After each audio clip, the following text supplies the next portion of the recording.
Well, if you're going to talk about the history of NAFB, you have to talk with Dix Harper. He's done it all, in and out of broadcasting, anything around broadcasting. He's helped with a lot of different careers, including his own, which is quite interesting and varied, and we're going to go back and look at that. Dix, good to see you. Good to see you. You were telling me your first NAFB convention was 1947.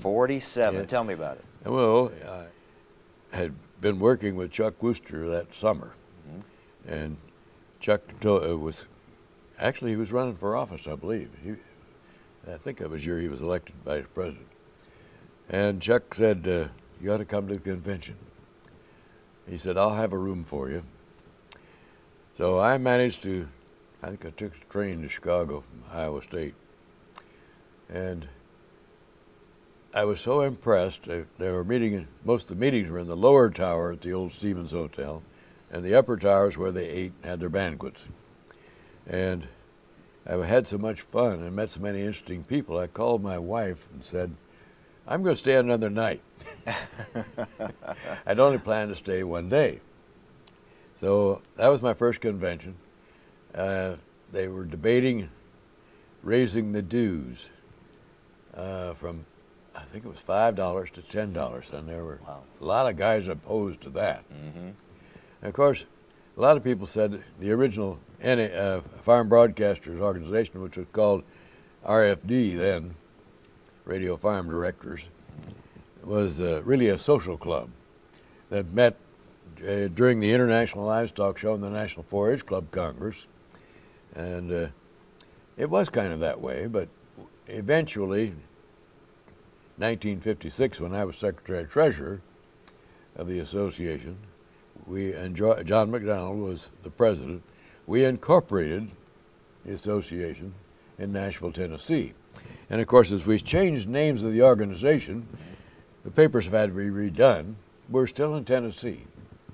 And I understand yesterday we had to pass some resolutions because Tennessee requires a secretary. Well, are we going to have a secretary running again in the association? We'll see. That's interesting how it does go back. Something we're dealing with now goes back to the originally Tennessee. Now, what was your first job in radio? Oh, man. WOI at Iowa State. I went over looking for a typing job. I had the GI Bill and figured now if I could just get a typing job or something, because I'd done that before the war, milked cows and typed. and we had strong fingers. I went to the radio station figuring maybe they had some typing that be done, and the manager just laughed. He said, look, I've got grad students' wives coming out of my ears. They all want typing jobs. We talked a little bit, and he said, did you ever do acting? I said, well, yeah, high school, and I was in a couple of plays here in college before I went to service. I played Dexter and Kiss and Tell. He said, come in the studio. And he handed me a script.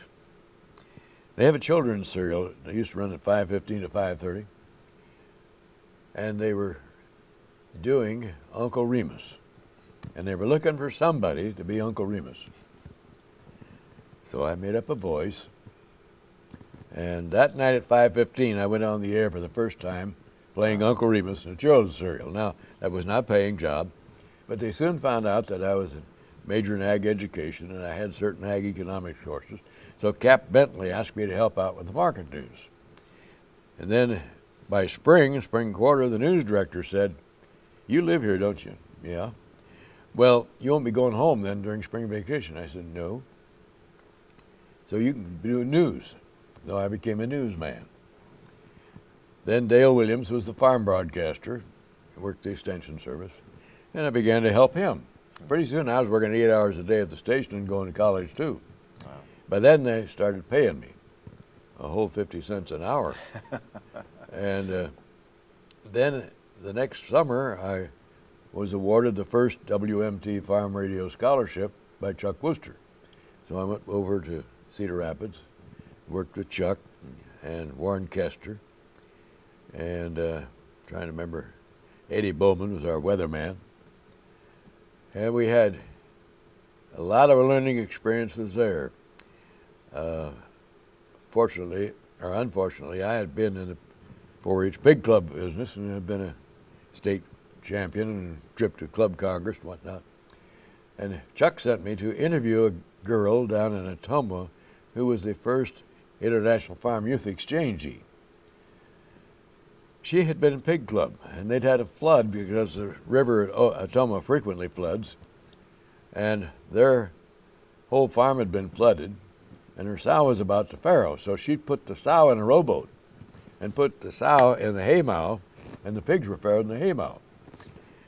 Well, we had to take they didn't have electricity on the farm, I remember that. She and her mother went with us into a drugstore in town where we could plug the recording equipment in. Wow. The engineer was with me. Of course, in those days, nothing was portable. We had huge recording equipment. Set it up, and I interviewed her, but in my interview, since it's the first one I'd ever done, we got to talking and comparing notes, and I talked about my experiences with Pig Club and hers, and got back, and Chuck listened to the tape. He said, "I can't use this." I said, "Why?" He says, "I sent you down there to interview her. You did, but you also interviewed yourself. So you go back and do it over." So I had arranged to get the engineer lined up again, call her and tell her we're going to have to go back into the drugstore again and do it over. And it was the same way with writing scripts. He asked me one day at a meeting, could I write the script for his morning program? Now, Chuck had a wonderful style. He got a lot of stories in, but they all were connected. He said, meanwhile at State College and things like that, he just told a story. Well, I wrote a script, and man, I had 23 items in it. I thought it was just great. I left it on his desk. He came in just before I was ready to leave at 5 o'clock. He looked at it. He said, "You have listened to my program, haven't you?" I said, "Yeah." He said, "This is one item, another item, another item. I want you to go home and have supper and come back here and rewrite this and put it in my style." Connect it all. So I did. And that's the kind of learning experiences I had all that summer. Wow. Got sent out on trips and learned about what you do when you have a flat tire or the company car. All those. And your career, though, what's so interesting is you didn't stay in broadcasting. You went to other agency work, things like that, and would come back to broadcasting. So you were kind of in and out, around it always, though. So you've seen all aspects of the business. When I got ready to graduate, and I'd been 2.5 years at Iowa State and worked at WMT, I had job offers from all over. One of the ones that people thought I was crazy, I turned Herb Plambeck down, because Herb didn't offer me as much money to start as I was making already at Iowa State, at the college station. And I told him that. He was shocked. He said, "Well, I'm only making about $800 more than he offered me." And I said, "Well, Herb, you need a raise. You've been here since 1936. But I turned down Mason City, Iowa City, Des Moines, 2 stations in Cedar Rapids. I could have gone back to WMT and went to work in Kokomo, Indiana, because a brand new station was being built, CBS station, and it sounded like a lot of fun. So we went over there and really helped finish up building the station. But I also had time then to go to Purdue and get acquainted with everybody over there that I needed to get acquainted with. I had time to go to wheat field days, meet with a lot of the farmers in the various counties we were going to cover, and the county agents. And by the time we went on the air, July 16th, 1948, I was pretty well connected in the community. And I had 2 programs start out, Dix Harper's Indiana Farm Journal of the Air for an hour in the morning, and a 30-minute program, since our callers were WIOU, IOU Farm Service. And when the announcer would say, "Now it's 12:15, time for Dix Harper to say," and that was my introduction, IOU Farm Service. Then we did a half-hour program. Tell me about your days in Chicago. Well, I got to Chicago after I went to 3 years in Kokomo, 2 years in Indianapolis, WIBC. And WLS called me, and I went up to Chicago and went to work for WLS And in 1956, I got a phone call from a guy named Earl Hodgson, who was president of the advertising agency for International Harvester. I was sponsored 6 days a week by Oliver. And he said, I need to talk to you about this International Harvester business. I said, yeah, I know we've got a contract in, and Bill Mason is going to handle that because I'm on the air for Oliver. He says, no, I want to talk to you. Well, I was secretary-treasurer of the association at the time, had all the books, knew who the people were. And he said, we're trying to decide which people to put on the contracts around here. So I went down to go to talk to him, took all the books with me. And he never wanted to look at the books. He wanted to talk to me about coming in and handling it. So that was the way the broadcast department got started at Aubrey, Finley, Miley, and Hodgson, which Jim Evans used to call Aubrey finally made a horse blanket. Anyway, soon I had PAG and Murphy Products Company and FS, which was then Illinois Farm Supply, Berg Barn Cleaners. Can you imagine a radio commercial for Berg Barn Cleaners? I can't imagine. Oh, we did. And I had a 7-man department. Jim Evans was one of them. And we had International Harvester on the air with as many as 135 farm broadcasters around the country. And tell me about the barn dance. Oh, the barn dance. Well, my job on the barn dance usually was do the station breaks on Saturday night from the studio. But once in a while, they'd have somebody ag-related at the barn dance as a guest. And so I would get to go down to the stage, work with them. But mostly my work was on Saturday night with the Old National Barn Dance. And that went on until '59. I left WLS in '56 to go in the agency business. But in '59, ABC decided to drop the farm and the barn dance and go to rock and roll. A big part of my career has been with the farm, covering the Farm Progress Show as a broadcaster. Yep. I've been to a lot of them. Well, but you really, a lot of people don't realize, you had a lot to do with the formation of the Farm Progress Show. At Indianapolis, I had been national corn picking contest chairman and put on state contests a couple of years, and then we had the national. A project that Chuck Wooster started in Iowa, '49 I think it was. And we had a very successful run with the National Corn Picking Contest. We had entries all the way from South Dakota to Pennsylvania, and north and south too, Kentucky and Tennessee. And I got a call from WLS from George Bigger, whom I had known before. He's kind of, well, he's in the Hall of Fame now. And George said he had a job for me. I said, yeah, I remember back when I was in college you had a job for me, but it didn't pay enough to live in Chicago. No, this is the best job around. So I went up and I became farm news director at WLS. But also, I found out why I was there. Because George came in one day and said, Mr. Well, the president of the company is having a meeting down in his conference room, and I want you there. Well, I was one of the 8 people that sat around that table and came up with the idea of the Farm Progress Show. Wow. And what they wanted was something to compete with the corn picking contest, because WGN had taken that on for Illinois, because WLS had turned me down when I was looking for somebody to take Illinois, because I would not let them have Wisconsin and Michigan and Indiana. They wanted all 4 states. Well, those other 3 were all taken. So WGN took it. And they put on the corn picking contest down in Bloomington that year. Did very well.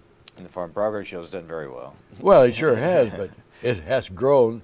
The first year, we had a lot of the equipment and all that stuff, but we also had a firefighting demonstration. We burned a building. We had sheepdog trials. We had square dancing at that evening on the tennis courts over in Danville, all near Armstrong. Armstrong, that's right. Armstrong, Illinois. Now, a lot of things have you worked in agencies and in and out, but when I got to know you, you were involved with Ray Wilkinson and Ken Tanner in North Carolina. Tell me about working with those guys at that network. Well, that was a good experience because Ray was such a funny guy. Very. And he didn't tell me. I mean, he had a heart attack. And I was publishing magazines at the time. And he called me and he said, I need help. He said, how about having lunch with me? And I said, are you at the hospital? Oh, they've let me come back to work 4 hours a day. And I said, okay, we'll have lunch. So we had lunch. Well, he offered me a job, and I left the publishing business and went back into broadcasting. And it was a lot of fun because here's Ken, who really was a sports broadcaster, but had worked as a farm director in Greenville station down there before Ray hired him. He'd started out as a kid in high school working in Roanoke, Virginia, his hometown. And then Ray and Ken and I would put on the TV shows morning and noon, and we had radio. We had many networks. We had the swine network, we had the soybean network, the tobacco network, and cotton network, and I did the swine network. And Ray did tobacco and peanuts. And Ken did, I believe, soybeans and cotton. And we would tape. We had stations all over from Florida and Alabama, North Florida, Georgia, South Carolina, North Carolina, Virginia, in the coastal plain area, you might say, because that's where most crops were. Yeah. Good times. Oh, man. How many radio stations have you worked for in your career? Have you ever added them up? Oh, yeah.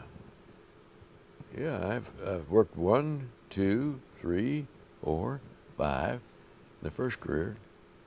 And then radio, TV in Raleigh.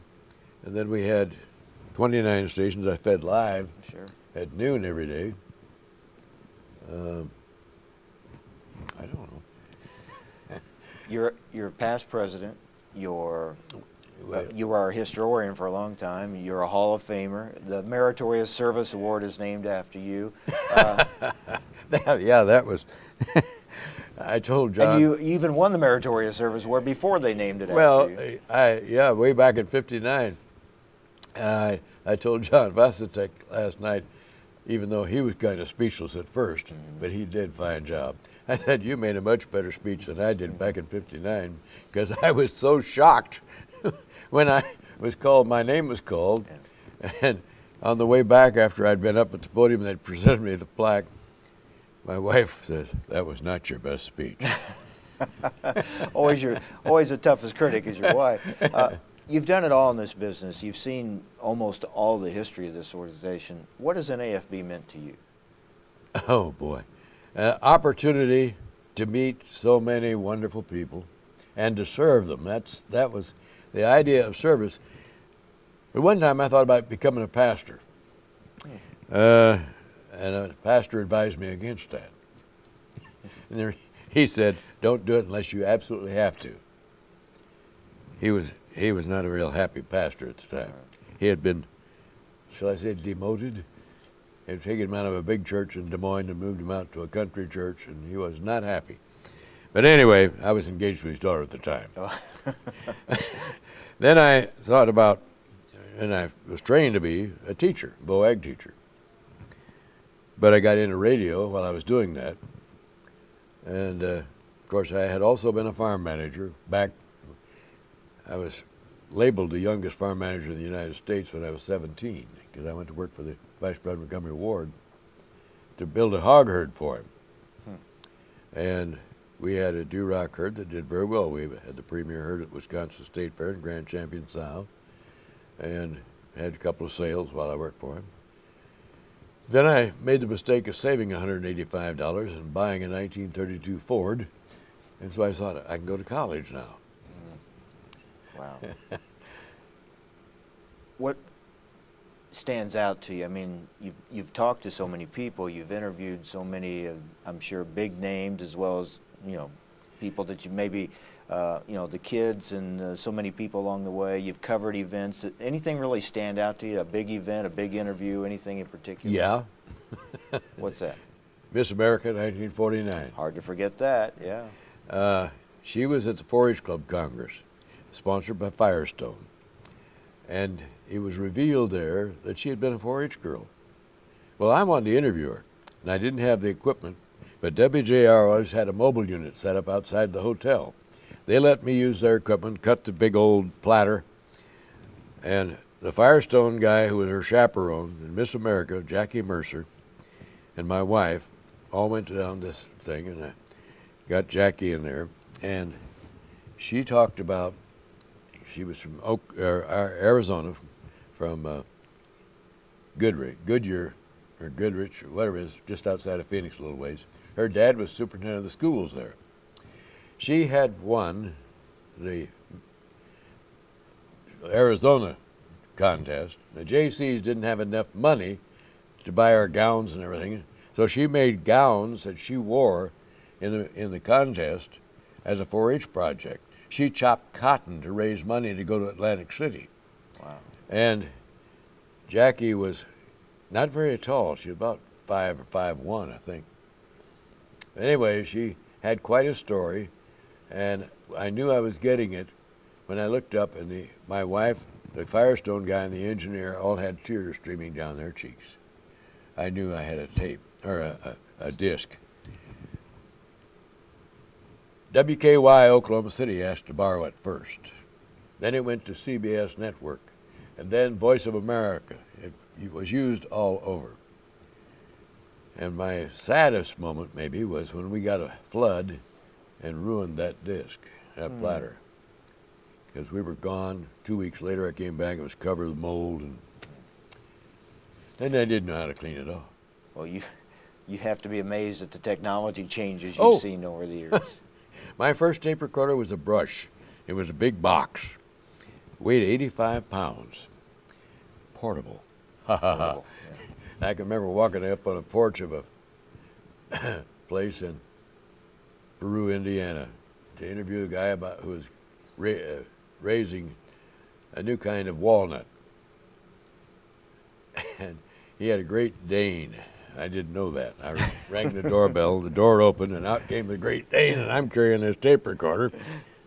And me and the tape recorder and the Great Dane all hit the porch. And then there have been the visits with the presidents, all the way How from... many? Oh, I was thinking of that the other day, and forgot some. Ronald Reagan, I knew before he ever went to Hollywood. He was a sports reporter at WHO, known as Dutch.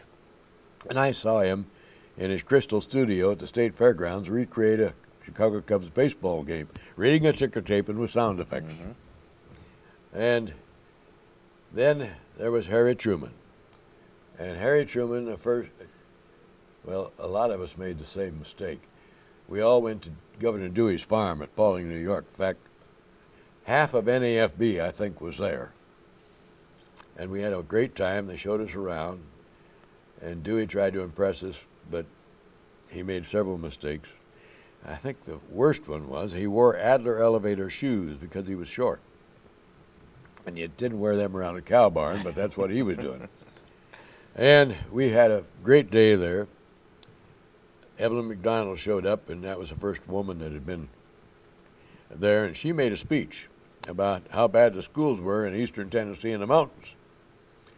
When she got through, Governor Dewey turned to John McDonald and said, "John, can I borrow her to take her with me on my campaign train?"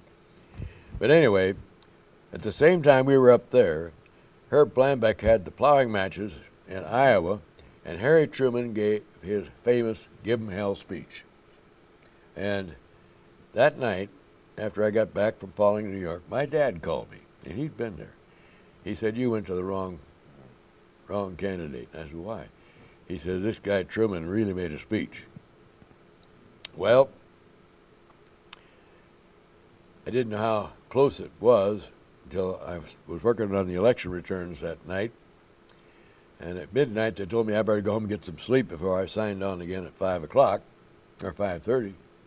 When I got back for my program the next morning, we were still doing election returns. We did them right through my program. Yeah. And it was about 7:15, I think, before they finally decided Harry Truman had beat Dewey. Wow.